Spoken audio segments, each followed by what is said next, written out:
Funny. Okay. Just sliding in here. Hi. Oh, how you doing? Good. We're actually recording in a morning for the first time. Yes, it is before lunchtime, so tea's away. Yeah, I already had my coffee for the AM, but we're good. So we're actually doing 2 chapters this time. Yes, I'm very excited. They are both as profound as I feel like they keep getting more profound, which how is that possible? Because he started off so profound. I know. It just keeps getting better and better and better. Mhm. Alrighty. So we got the first chapter, just getting into it. Mm-hmm. Body. Yes. So when you first saw the chapter was going to be about body, what came to mind? It kind of I thought it was gonna be more about the genetics that he was talking about, but he took it a very different route in terms of how just Black bodies are seen as more aggressive and violent. What did you think? I thought it was going to be talking about body image, beauty standards. I guess that's just like how like me coming at this from the lens of a woman, Mm-hmm. because whenever I think about racism and bodies, I think about racist beauty standards and how white supremacy just dominates like the market on like how our skin is supposed to look, how our hair is supposed to look. I know we've talked a little bit about the Crown Act in previous chapters, whenever it comes to people trying to change laws that protect hair Mm-hmm. and protect your right to wear your hair the way that you want to wear it. So that's what I thought whenever I was like, bodies, beauty standards, because beauty is part of your body. Mm-hmm. Yeah, it's a good guess. I I don't think know. you curved both of Yeah. expectations and went somewhere else. I kind of wonder, like, if there is a, um, so does the does Ibram ever like identify what his gender identity is? Well, I just referred to him as a he, so my bad. But what their gender identity is. I don't think like with the these are my pronouns kind of way. No, I don't think Hmm. Cindy has done that yet. I'm gonna look up the Instagram because that's a great source. It is.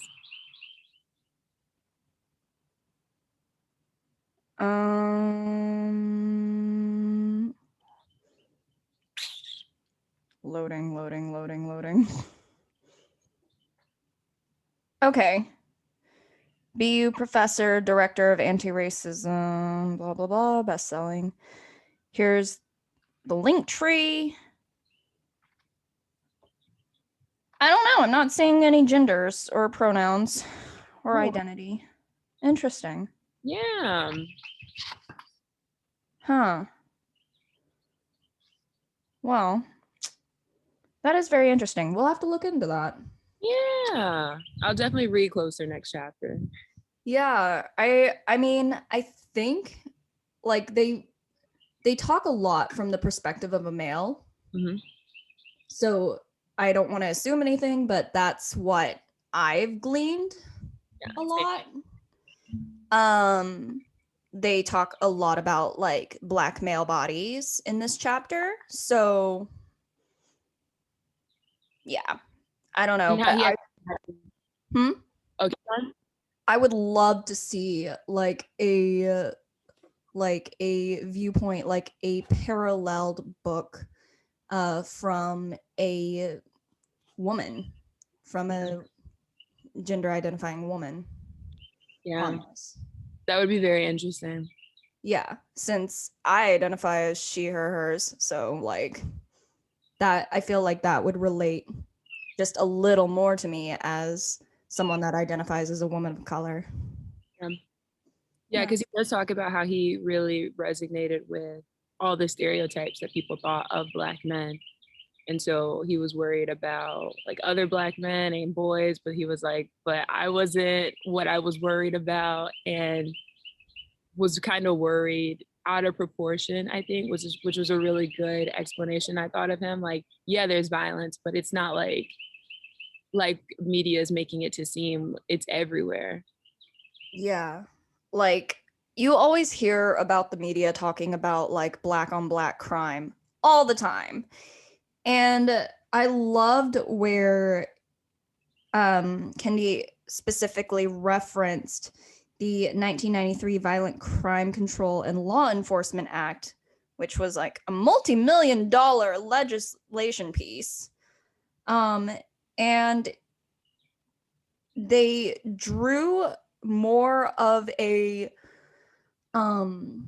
there was more of a correlation between violent crime and unemployment than there was violent crime and race. Mm-hmm. But at the same time, as we learn in school, that there is a strong correlation between unemployment and race. Yeah. Yeah, it's I'm really glad he said that, because I mean, I've definitely been a victim of believing that there are certain areas that are more violent, and then typically those are areas that are more populated with Black, brown people. But I'm really glad that he said that, because now even when I hear people stereotyping like that, I can say, well, actually it's probably unemployment, or it's, yeah, like, and I mean, AOC got so much slack for saying that petty crimes is linked with unemployment and poverty, and people went crazy. I can't even think of a reason that people would go crazy, like a logical reason, but they did. I think it's just because a lot of people hate women of color. I'm just gonna put that out there. This is unfortunately true. Speaking Yeah, of which, happy belated International Women's Day. we rock. That is how we're doing this. Oh my goodness. What's interesting to me is how this book was, once again, it was published in 2019, and Kendi also referenced the War on Cops. Mm-hmm. War on Cops piece of literature in 2016 that was published in 2016. So Black Lives Matter started in 2014 from where it came from, like on my radar. Please correct me if I'm wrong. I cannot tell you the specific year. I could probably look it up though. I'm pretty sure it was after Trayvon Martin's verdict. I thought it was about after Michael Brown. I'll look it up.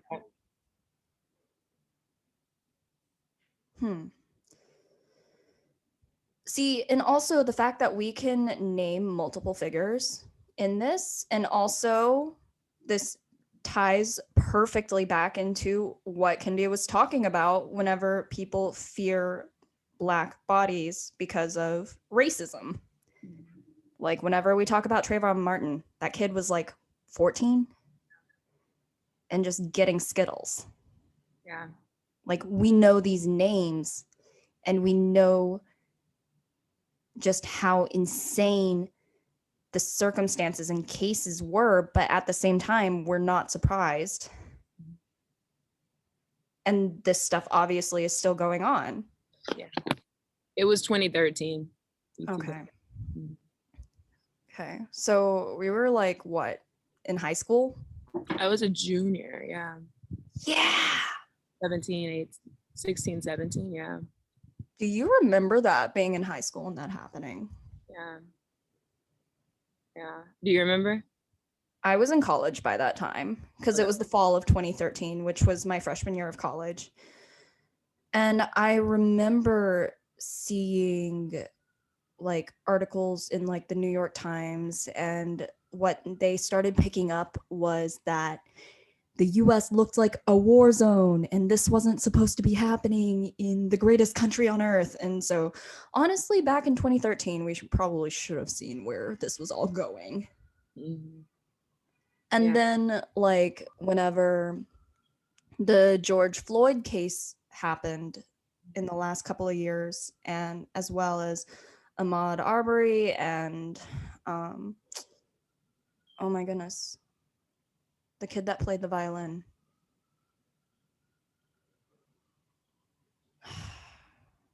A name is not coming to me. Oh my goodness. There was a kid that played violin for shelter animals and was killed by police. Um goodness. I'm gonna remember his name later and I'm gonna like anyways, like I It's said, most inconvenient times. Yeah. we're rattling off names right now. Mm-hmm. Yeah.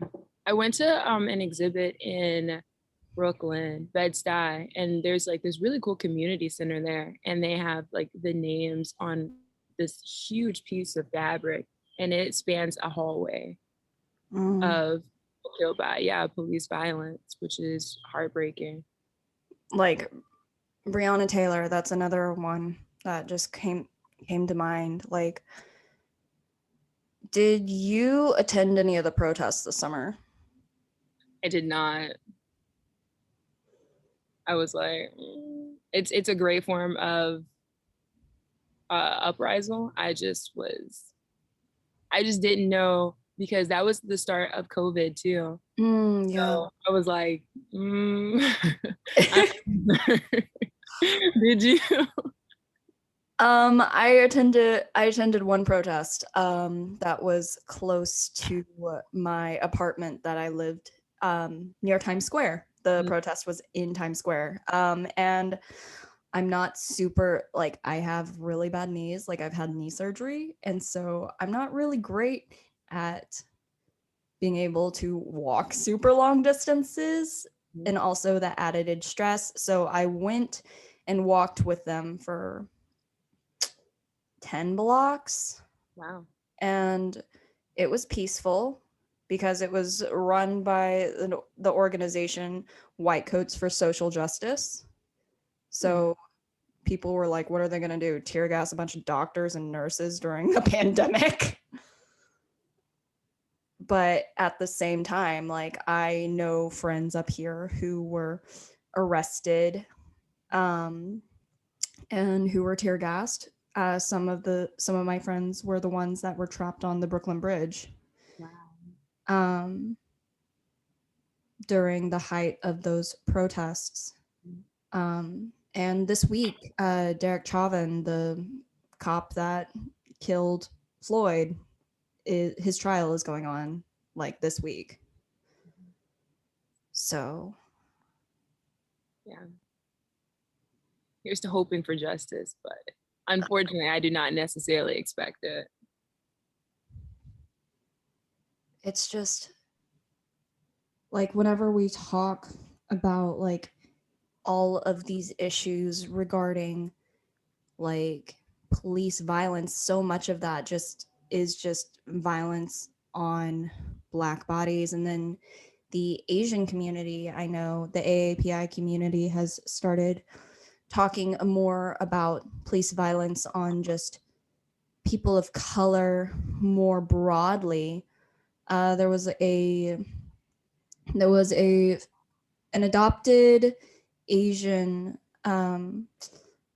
that was killed by police violence too because they thought he had a knife, but he was actually just having a mental health crisis. Like, we could go on about how mental health crises look in different between white people and people of color and how authorities will usually respond to that.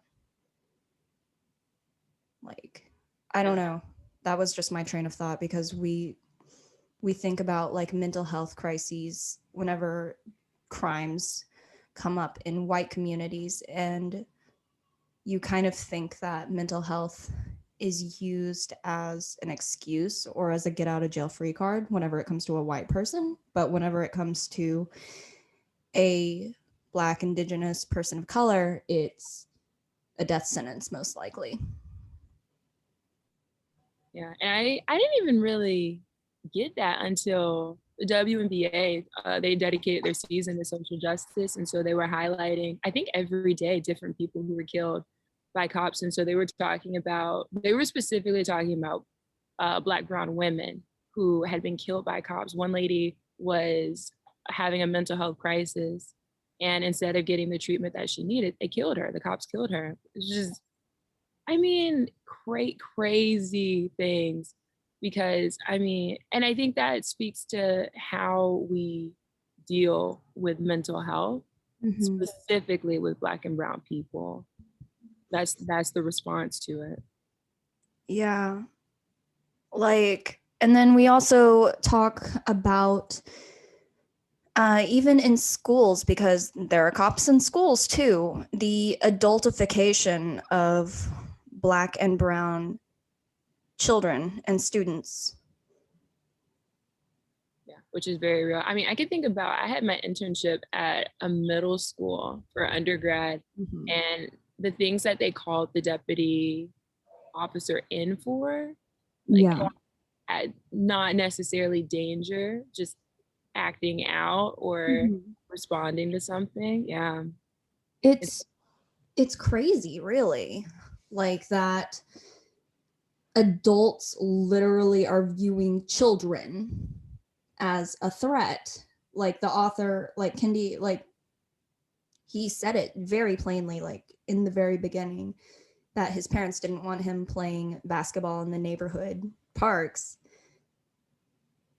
because they were scared of what might have happened. Yeah. And I just can't stress enough that fear that is very real, but again, is in many ways thrown out of proportion, just in terms of, it's not every kid. It's not everywhere you go, but that is definitely what the perception is with what the media portrays. I remember my mom telling my brother, like, he can't wear certain colors because she thought he was going to be gang affiliated. And I mean, he was fine. Like, it's like, how do we tackle this? Because obviously, like, your mom wanted to keep your brother safe, but in telling him how to dress, that shouldn't be your mom's concern.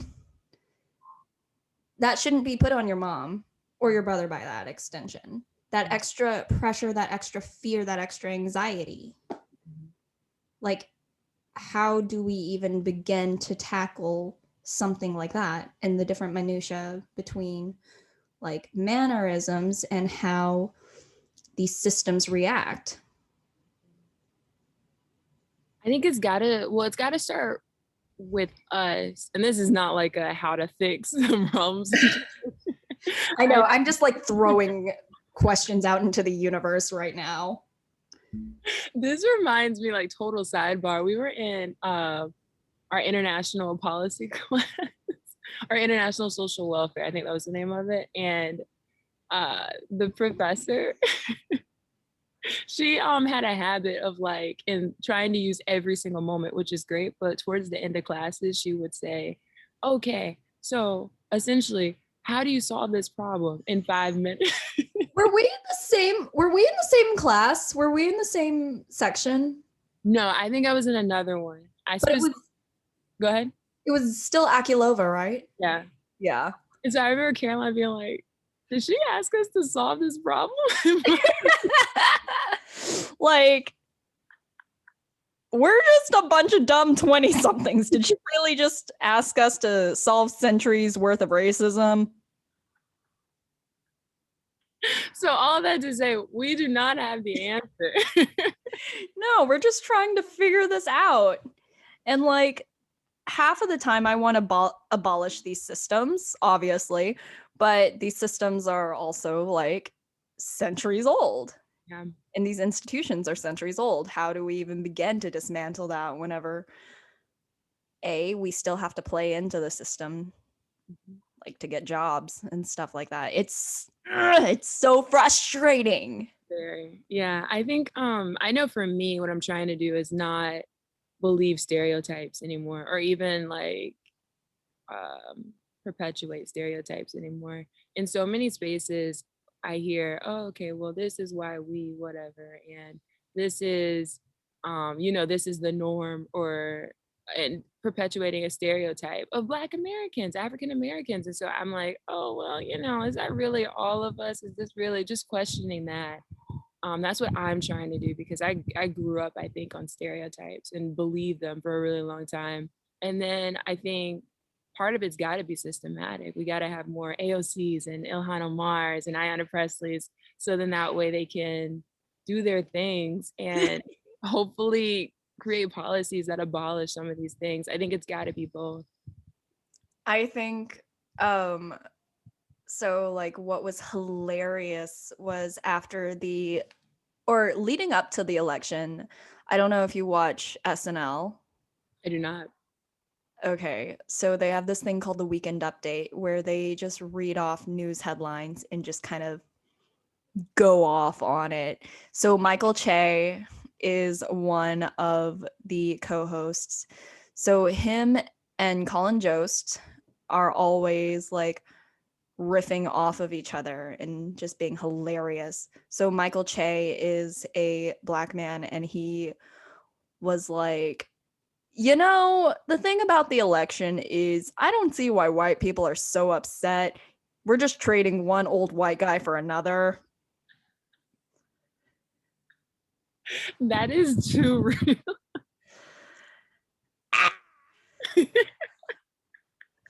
I mean, what, Biden is the oldest sitting president. It Yeah, was going to be him or Trump, and either of them would have been the oldest sitting president we've ever.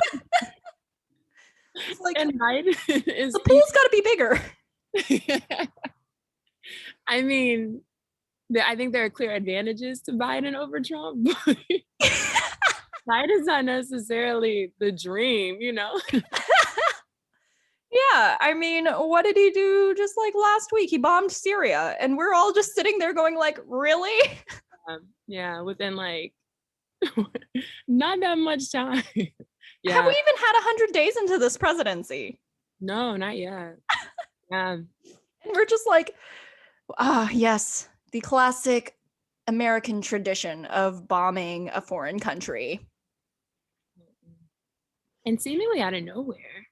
I know. Mom came home and said it, and I was like, what? I was like, what haven't are heard we doing in Syria? Yeah, I haven't heard anything about anything. We're Yeah, too busy talking about a global pandemic right now. seriously. What are we doing bombing people?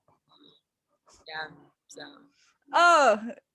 Also, if anyone wants to enlighten us more on the Syria situation, please comment, because me and Middle East politics and US foreign relations are not super simpatico. I'm not great at it. Yeah. Retweet. Please give us some information. Which is ironic since we were both in the international social work class. The irony is not lost on me. See, whenever people ask, like, what do you even do with international social work? And they ask, like, oh, you study about foreign aid and diplomacy. And I'm just like, aren't we supposed to try to eradicate foreign aid? Oops. My bad, I missed that. Like, aren't we supposed to be encouraging grassroots and like funding like local initiatives rather than countries basically paying into a cycle of saviorism and poverty and neo-colonization? I don't know. We just studied this. I don't know. We just tried to solve big problems in 5 minutes. I know. Thank you. Shout out to Professor Akulova. I did love her class. Oh my gosh. Yes. Okay, so we weren't in the same section. Sidebar. like towards the end of the semester, Akilova goes like, okay, so what is the biggest takeaway from this class? And one of the students straight up, or like Akilova asked, what are your biggest career aspirations? And one of the students straight up went, I want to go or open an orphanage in Asia. Wow. And that's at the end of the year.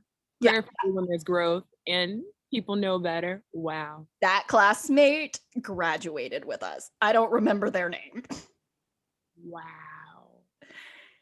So bad. Wow. Did anybody respond to that? Yeah, Akilova started screaming and just went, did you know, like, did you learn anything? Oh my gosh. Yeah, our classmates in my class, they would have torn that up. They Like, were very vocal. what's also insane is I was not the only adoptee in that class. Mm. So I was looking at the other adoptees being like, you want to take this? That is crazy. Like I don't usually own the fact that I spent most of the first year of my life in an institution in the orphanage system, because I was a baby. So I don't usually talk much about the kind of trauma that being institutionalized at a young age can have on a person, because a lot of my trauma comes from other places. But whenever we talk about putting young children in these types of institutions, I remember going back to our lovely book, Kendi talking about, once again, the adultification of Black and brown bodies, and how like students are sent to juvie, students are put in school suspension, like, and how disproportionate that is. Like, we talk about the school to prison pipeline all the time. Yeah. Like, what are your thoughts on that? You kind of worked more in the education systems than I did for field. Yeah, I mean, education is whew, an area in its it's an area in itself. I mean, there are so many things. I think it starts with, like you were saying, about our systems in general. Education's been around for a really long time, so people are very reluctant for change, but it's clearly time. Nobody's learning what they need to learn. Black, brown students are completely, they have targets on them every day, and they are more likely to be suspended. They are more likely to have disciplinary problems just being kids.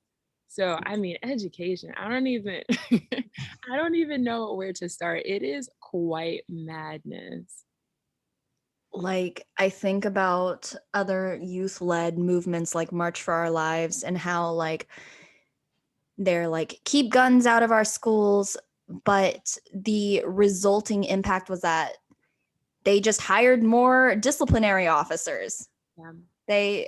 They just kept hiring cops. Like, there was a giant piece of legislation that went through the mayor's office with NYC, and it was a huge deal because they were like, defund the police. They took off 1 million out of their like 11 million police budget and put it in the DOE.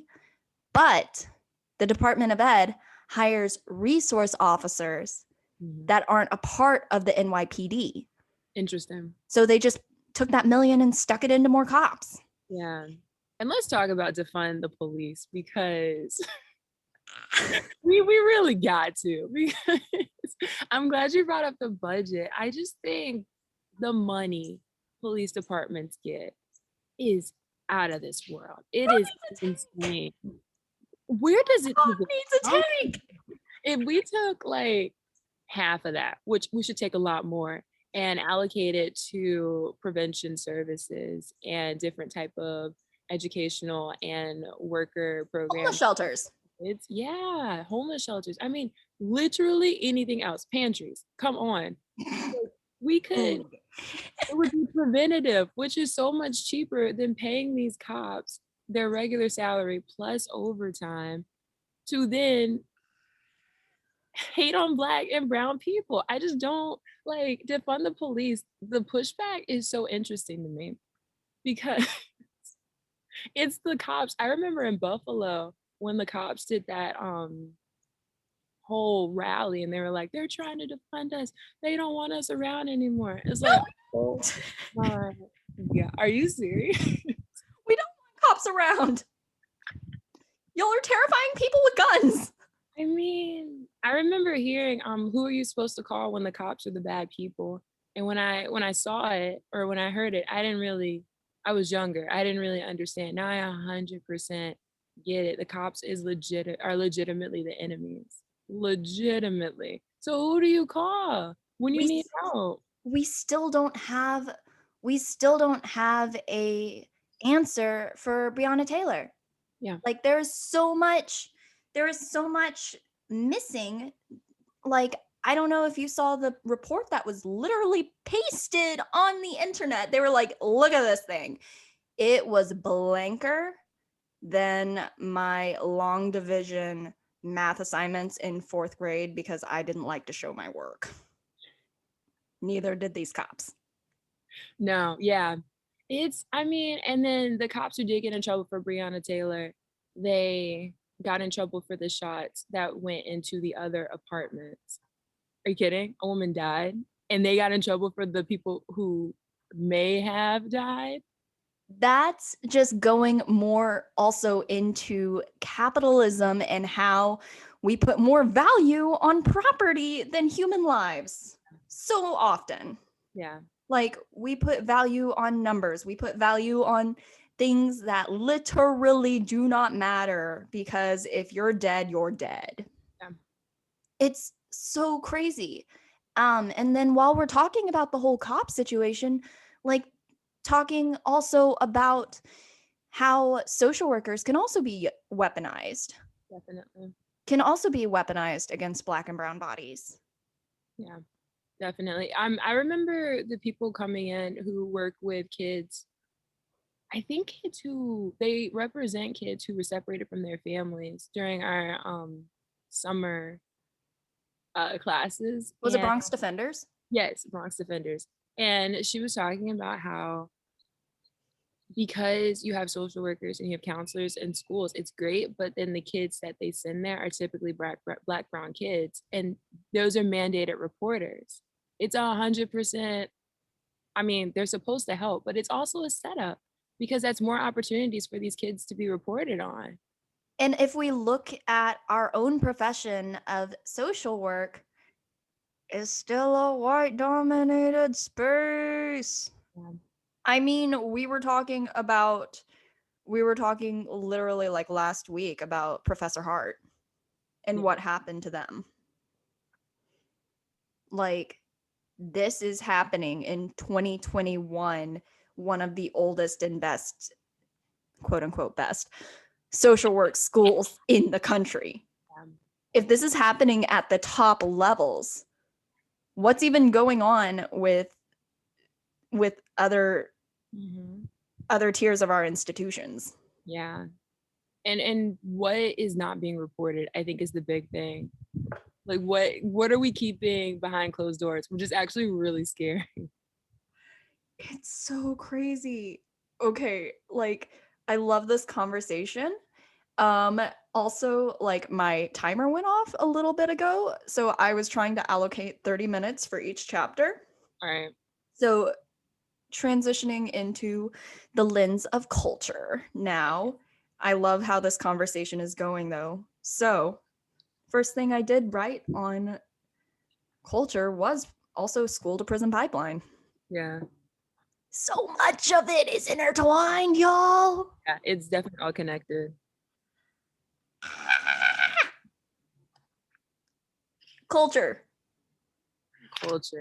Like, what is culture? One of my roommates in undergrad was is still studying anthropology. Okay. So they study culture all the time. Like, whenever I think of culture, I think of anything that is not white people culture, not knowing that white is its own culture in and of itself, like the American white people have their own culture. When I also remember in social work school, my undergrad, the white students would also say, I don't feel like I have a culture because it wasn't exotic enough. Mm. Ah! This is one of those episodes. Yeah. But I'm being honest, like American culture in general doesn't feel real. Like I grew up in a Black culture, like an African American culture. But if we're talking about, because like if I'm talking about other countries, then yeah, we could talk about music, we could talk about food, we could talk about religion, and things that build a culture. But American culture, that's a tricky one to me. The cynic in me, like, looks at the 2016 election cycle, and I was like, all right, American culture. There we That's a go. Land of the free, home of the refill. Like, I have friends from other countries outside the US just looking at us being like, are you all psychos? And I was just like, maybe, because I don't know. I was raised in what is referred to a lot as majority culture, Yeah. middle class white suburbia. Mhm. Being an Asian in that culture, like, I was referred to so many times as culturally white. I still refer to myself as ethnically white. Mhm. I don't have any Asian culture within me. Yeah. I can barely eat with chopsticks. So, and that's something I talk about with my therapist, Deborah, all the time. Yeah. I definitely resonate with that because just like the displacement between like me and African culture, it's not there. I don't know anything about like the actual culture that I come from. Yeah, I could definitely resonate with that. And then, like, we talk about like majority culture, like, we talk about academia, Mhm. like, that is steeped in white supremacy. Like, us filling that space at Columbia was almost an act of rebellion in and of itself because, like, the majority, I don't want to say that. Um, a lot of our classmates were also white, cisgendered, heterosexual. Like, I remember in my undergraduate social work career, we were doing a social work student day at the legislature where we all got meetings with our local representatives. And I was one of maybe 5 students of color in there. Wow. And the representative was straight up making weird eye contact with all of us while saying, I'm not racist, but. And I just remember being like, is he giving you the creeps too? I don't know. Like, he looking at me? Why is he looking at me? The fact that you feel that has to be a disclaimer makes me think, well maybe you are. While staring at the few Black brown people in there. Maybe there's something to explore there. Hmm. Hmm. Yeah.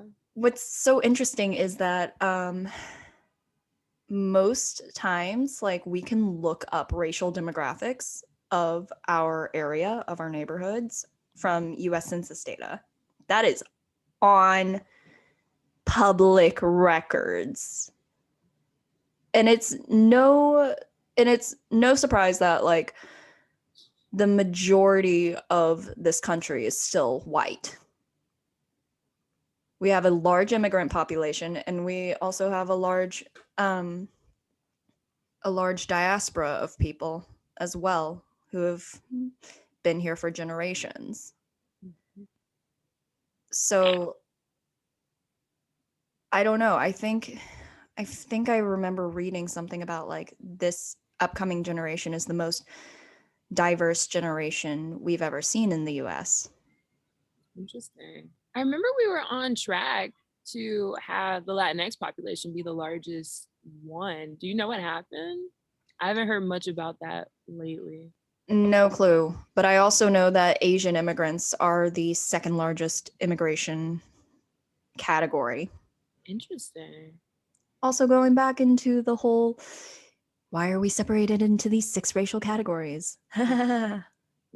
And I didn't really understand the problem until one of my classmates was of Indian descent, I believe. And so we were talking about like age, like how she has to say Asian. And she's like, but there are so many different groups within Asian. And I was like, wow, that is profound. And then you think of Hispanic or Latin America. Oh my gosh, like, are you kidding? The different cultures that are within all of like many different cultures within that one box that you have to check is, but I mean, that's American capitalist having to put people in boxes.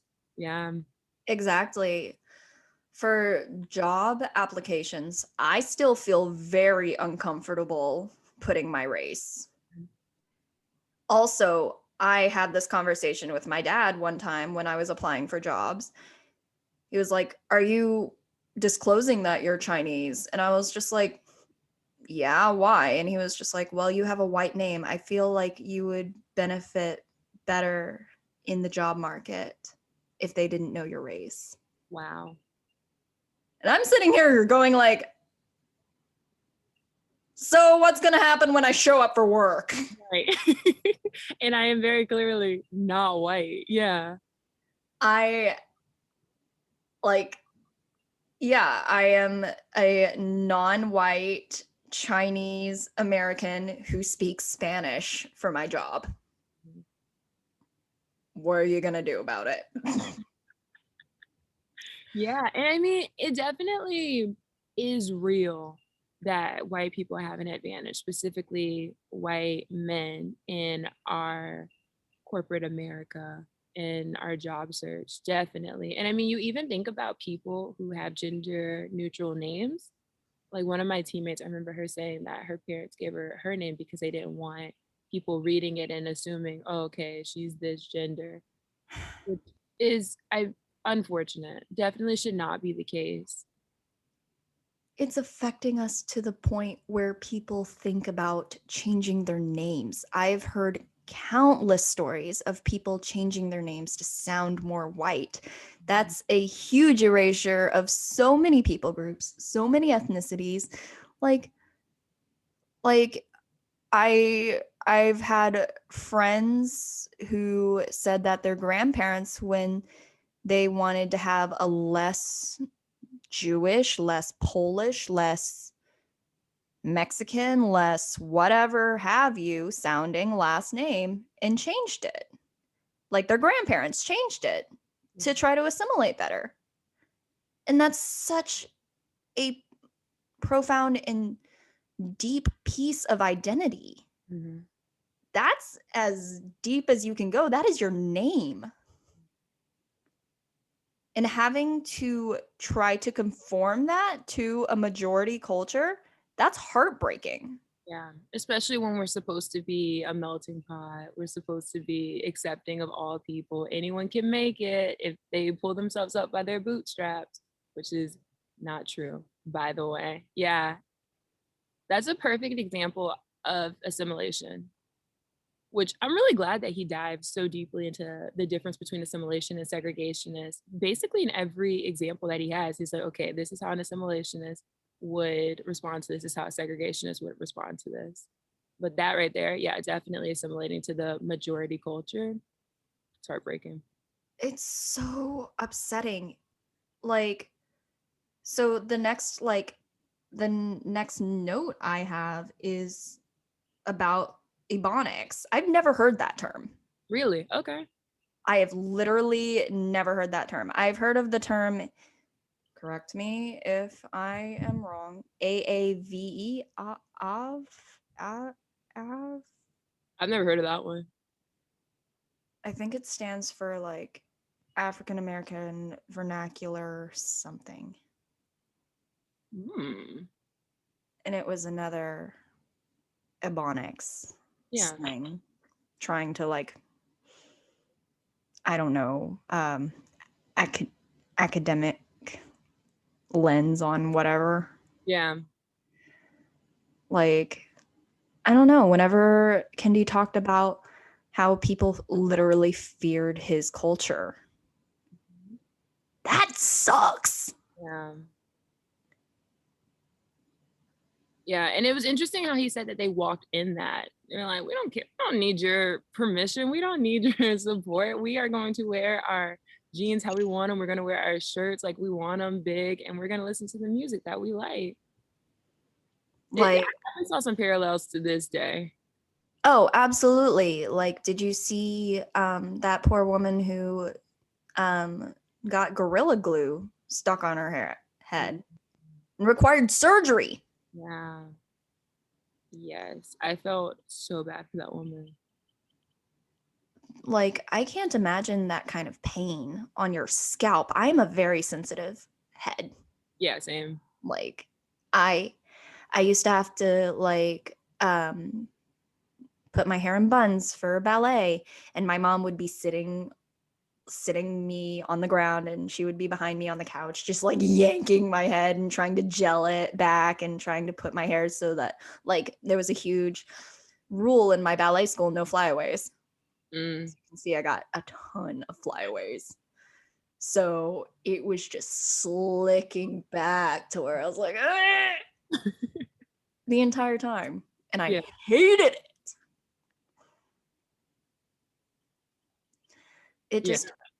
It just makes me so sad that not everyone has that type of, like, they're trying to not only make us conform to a certain outward appearance, but like the internalization of how hard that is on our bodies, especially as women. Yeah.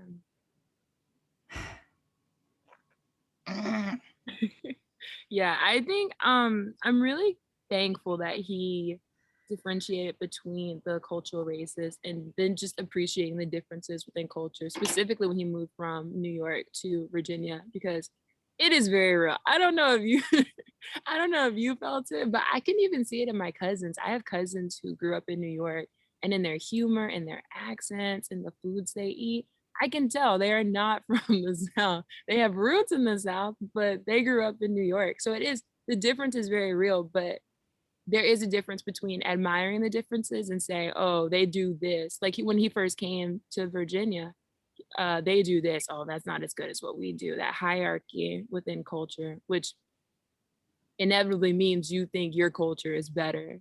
And that was within our community. That wasn't even the white man. That wasn't even his judgment.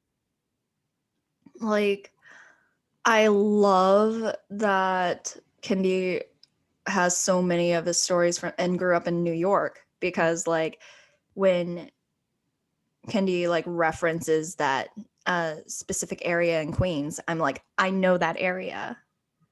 Like, I feel like social work really helped prepare me to really know the neighborhoods, even though I am a transplant here. I'm originally from Texas.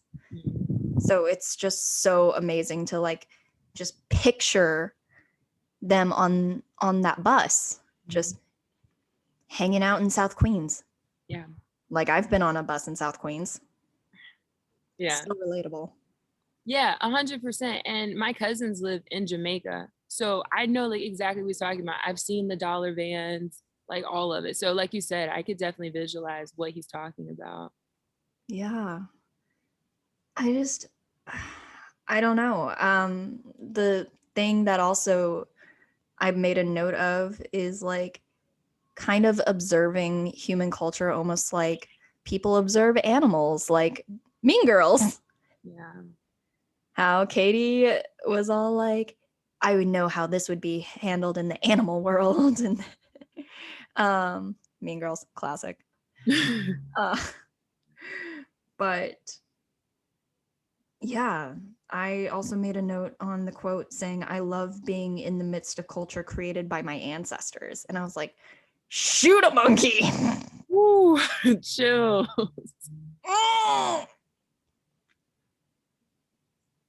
Yes, I am so glad you brought that up. That whew, goosebumps. Seriously. That is so eloquently said. And when he was talking about how people were saying there's a big disconnect between African culture and African American culture, but it was 100% on the surface level. I had a professor at Teachers College actually, and she served as Peace Corps volunteer in Africa. And so she was telling me, she was like, I see so many similarities in just like the demeanor of African Americans that they don't that we don't necessarily know we reflect African culture. So when he said that, I was like, wait, but I was told that there are similarities. So which one is real? Also, I just want to acknowledge the saying that I just said. I think it might be racist. Um, so it's something that I picked up from Texas, and the term is shoot a monkey. Oh, I just kind of got a cold sweat down my spine just now, thinking a little deeper in that. And that is just a term like criminy. yeah. Like it's like saying crap. It's like saying, oh shoot. Yeah. I just How I took it to mean, yeah, but I get where it could definitely come from. it's kind of scary that that was so internalized in me because I'm from Texas, Mhm. which is from the South, and just acknowledging that. I just wanted to put that on record because as soon as that came out of my mouth, I just got a chill. Yeah. So I apologize for that. I appreciate it. But definitely, I mean, I think the reflection you just did is so profound, so important. I'm happy we're recording this. Ah. And then the last note that I like, just moving forward, the last note that I have on this is whenever Kendi said hip hop is the most sophisticated vocab. I was like, I agree. The amount of words that they are able to stick in such a short time. And I immediately thought about Hamilton. Ah, okay. Yeah. Yeah. But then at the same time, Hamilton was like co-opted by Broadway, which is historically racist. Mhm.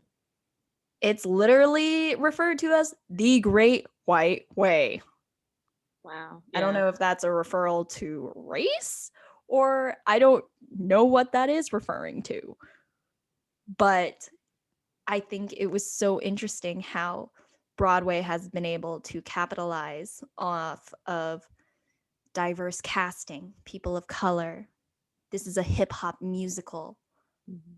And I think they've done a great job. Like Hamilton, the creators have done a great job in utilizing that to pour it back into the neighborhoods like Washington Heights, like how Lin Manuel is very proud of his roots up there, and how like the actors and celebrities that have been a part of Hamilton are, they don't shy away from race. Yeah. But at the same time, knowing that it was co opted by an institution as racist as Broadway, and how hard it is for people of color to get into the arts and culture. Yeah. I don't know. That was just like my last thoughts on that. Yeah.